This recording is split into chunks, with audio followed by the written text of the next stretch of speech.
Welcome. മുത്തുനബിയുടെ കൈകൾ കൊണ്ട് കൊല്ലപ്പെട്ട ഒരേ ഒരു വ്യക്തിയാണ് ഖുറൈശി പ്രമുഖനായ ഉബയ്യബ്നു ഗലഫ്. ഉബയ്യബ്നു അലഫ് എന്നത് ഉമയ്യത്തുബ്നു ഗലഫ് എന്നയാളുടെ സഹോദരനാണ്.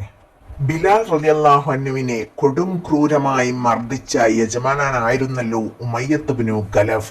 അത് എല്ലാവർക്കും അറിയുന്ന കാര്യമാണല്ലോ. ഉബയ്യബ്നു ഗലഫിന്റെ പ്രധാനപ്പെട്ട ഹോബി റസൂലിനെയും സഹാബികളെയും കാണുന്ന മാത്രയിൽ അവരെ ദ്രോഹിക്കുക എന്നതായിരുന്നു. മാത്രവുമല്ല, അയാൾ റസൂലിനെ തനിച്ച് കാണുമ്പോൾ എല്ലാം പറയും, നിന്നെ ഞാൻ കൊല്ലും, നിന്നെ കൊല്ലാൻ വേണ്ടിയാണ് ഞാൻ എൻ്റെ കുതിരയെ തീറ്റിപ്പോറ്റുന്നത്.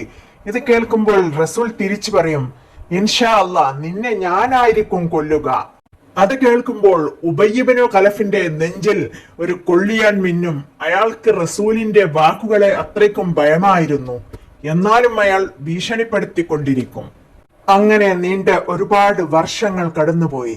ഉഹദ് യുദ്ധക്കളത്തിൽ കുതിരപ്പുറത്തെ വാളുമന്തി ഒരാൾ പാഞ്ഞു വരുന്നുണ്ട്. അത് ഉബയ്യബ്നു ഖലഫ് ആയിരുന്നു. റസൂലിന്റെ നേർക്കായിരുന്നു ആ വരവ്. മുഹമ്മദ് ഇന്ന് രക്ഷപ്പെട്ടാൽ പിന്നെ അയാളെ എനിക്ക് കൊല്ലാൻ കഴിയില്ല എന്ന് ആക്രോശിച്ചുകൊണ്ടായിരുന്നു ആ വരവ്. നബിയുടെ അനുചരന്മാർ അയാളെ തടയാൻ വേണ്ടി ശ്രമിച്ചു. എന്നാൽ പ്രവാചകൻ അവരെ തടഞ്ഞു. അവരുടെ പക്കൽ നിന്നും ഒരു കുന്തം വാങ്ങി ഉബയ്യിനു നേരെ ആഞ്ഞെറിഞ്ഞു. കൃത്യം അയാളുടെ കഴുത്തിന് താഴെ അത് പതിച്ചു ചെറിയൊരു മുറിവുണ്ടാക്കി.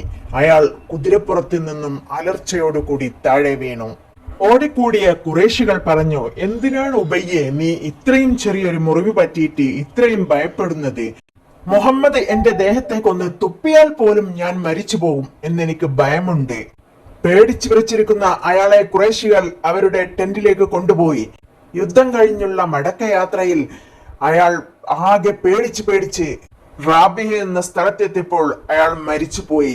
അയാൾ അയാളുടെ മുറിവിലേക്കൊന്ന് നോക്കിയത് പോലുമില്ലായിരുന്നു. റസൂലിന്റെ വാക്കുകൾ അത്രയും സത്യമാണെന്ന് അറിഞ്ഞിട്ടും എന്തുകൊണ്ടായിരിക്കും ഇവർ ഇങ്ങനെയെല്ലാം ചെയ്തത്? തികച്ചും അവരുടെ അഹങ്കാരം തന്നെയാണ്.